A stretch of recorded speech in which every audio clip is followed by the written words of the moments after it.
Alright guys, we're back for another Dokkan battle video. So Physical Kid Buu's Super EZA is here.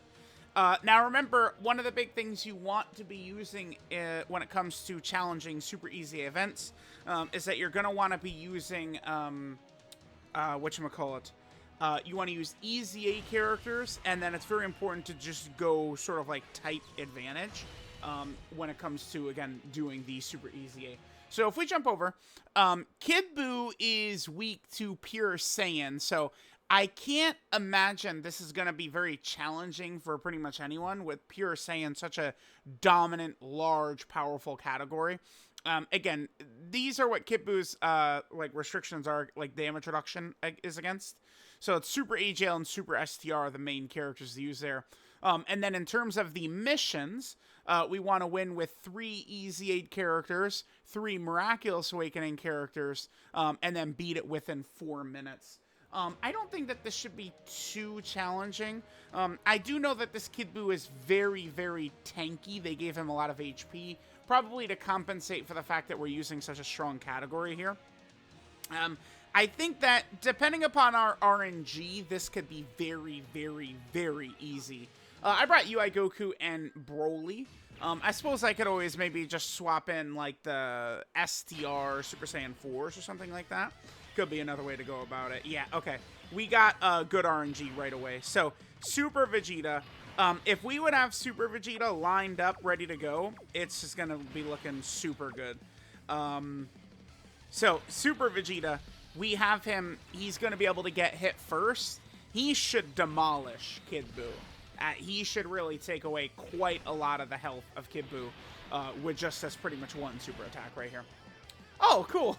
We took the normal and dodged the super. I'll take it. Sure. That's pretty good. Yeah, that's exactly what you want. That's it. That's it perfectly. Dodge the super and take the normal, of course. Yeah, Kid Buu, we saw that because Vegeta did, what, 20 million damage? And look at the way Kid Buu is kind of still just, like, hanging in there, right? Okay, perfect. So, yeah, he's definitely going to be a bit more of a tanky boy. I do think it's very important to get this done. Kid Buu looks to me to be a tremendous character. I've seen a lot of arguing about Kid Buu, I mean, like always. But one thing that I notice that happens a lot with the community, specifically with support characters, is people tend to forget that these characters are supporting. Right? Like, I saw this with Bulma for so much. It's, people just kind of like, it just eventually leaves their brain at how big the impact is. I think we could put UI Goku in Saw 1 right here, actually. That will maximize his damage. And he potentially could do more damage than Super Vegeta here. Well, potentially. I don't know that we'll see, we'll see. UI Goku is also going to give the attack buff when he supers. It's just him next to Mastered UI is going to be super good for us. He'll be able to do a lot. No crit, though. That's the thing about Super Vegeta, right? He's going to get the guaranteed crits. Maybe we should have just did Super Vegeta slot 1 then. But support characters, I feel like the impact of the support a lot of times does kind of get lost on people with some of these like really supreme and crazy support type characters. And what Kid Buu is doing in terms of his support, you know, giving 70% stats to a lot of characters, I mean, it's just so crazy. That's gonna be nuts. Kid Buu is on, you know, many teams we could see buffed, right? He's on Transformation Boost, which is always going to be really good. Artificial Life Form, of course, I mean, he's going to be probably a great character to run if you're a global player in the Artificial Life Form mission against Beast Gohan. Kid Buu is on Accelerated Battle, which always could be a major team, right? Like, his presence on a lot of these teams, man. Yeah, there we go. So we got all of the missions done just like that. Bam. Should be pretty easy. Super Vegeta, I would imagine, is probably an easy character to have. Now, if you're wondering, should you pick up Kid Buu potentially with red coins? I don't think that's the worst idea either. Like, if here, let me just quickly jump over. Actually, let me go to the summon screen. We'll do another run on the Kid Buu EZA and we'll finish up. But if we head over here, so there's this banner. I don't know that I recommend summoning on banners like this. This is, it looks like what they're going to start doing for these characters, Super EZA characters. They're probably going to be dropping these. This is what they did for the Tech Go Tanks. This is what they're doing for Kid Buu here. So 2, 3, 4, 5, 6, 7. It's a lot of the characters that just EZA'd mostly. I can't recommend summoning on something like that. No way. Definitely not. But then if we jump over here, I mean, Kid Buu is only 150 coins. That is really good value, man. It's like some of these early Super EZA characters who are only 150 red coins. I feel like that's worth it. Maybe get him or get one dupe. That's so lit. It's such a small number. Like, that's very good. And villains are always going to be in a tough spot where there's not as many good villains as there are good superclass characters. And this will matter because people will be smart-ass, private server, brain-rotted dummies, and they'll say, oh, well, I didn't realize we had to run a full villain team for a villain team. That's not the fucking point, right? There's going to be extreme class missions where you have to be using an extreme class character of every typing moving forward in a lot of these events. We had it in Cell Max. We had it against Beast Gohan. Like, a lot of the 9th anniversary fights had direct missions like that, right? Where it wanted you, here, let's just go Andros Cell Saga, Vegeta Family, and Pure Saiyan. Bam. That'll only give us Vegeta. Yep. So, like, damn it, I lost my train of thought. That's been happening a lot lately, where I lose my train of thought super fast. But getting a really strong character like this Kid Buu for that cheap of a cost is good. I don't think it's a good idea to use your stones to summon on the banner, but at the cost of 150 red coins, that's really good for what I think is like a supremely good character.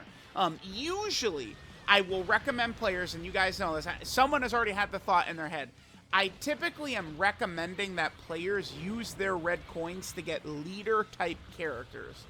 But, you know, a lot of those characters are, 400 red coins. Dokkan Fest LRs are 500 red coins, right? Like, just getting a copy of Kid Buu at 150 red coins, I do think is worth it.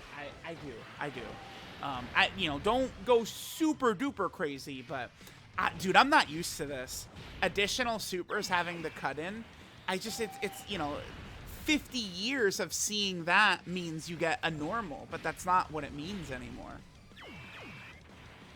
I really gotta try and like mentally lock in, right? Like, look at that. Like, we're just getting all the supers.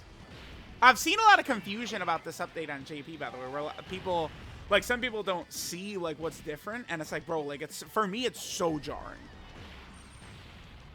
Because it's like, you gotta, like, how often I'm playing Dokkan, every second of every day, right? And then recording videos, constantly, like, seeing, typically you see the cut-in, and I'm used to seeing, like, the LR Ultimate Gohan, either physical or AGL cut-in, and being like, God damn you, another freaking normal. But, oh, we had a really good rotation right here. We gotta kill him? Damn. Nice turn. He just barely lived. Okay, wait, the animation's on? Wait, what? Oh, hey, Broly. How you doing? Alright, I gotta be careful. I can't reset the game or anything like that. Gotta be very, very cautious here, because there was kind of like an error, like, getting in. That's why I'm slightly late to the party here, because it was funny. I was in game after 4 a.m. When the banner dropped. Or, well, yeah, there was a banner, but when the EZA event dropped. And a lot of times, I will reset the game, because sometimes certain things, I mean, I can't name, like, a specific thing that I'm directly referencing, but some people have seen what I'm talking about.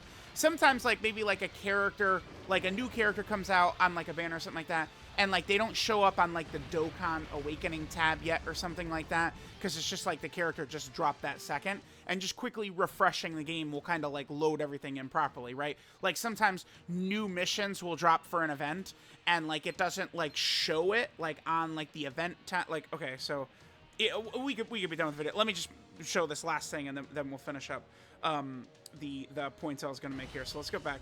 So like what it is that sometimes. Okay, please load faster. I guess I could just I could make good use out of the pause recording, but oh, there we go. Okay, so yeah, right where it says complete, like sometimes like missions will be added to that, and like, you know, new missions will be there, but it'll say complete until I reset. So a lot of times I do reset, and I ended up getting locked out for a little bit. Or like this right here. This is what I'm talking about with the Dokkan Awakening tab. Sometimes the new characters don't immediately show up, but there we go. There was the Physical Kid Buu Super EZA. This event should be very easy for most players to be able to get done. Let me know what you guys think. We'll get the showcase out for him very quickly here.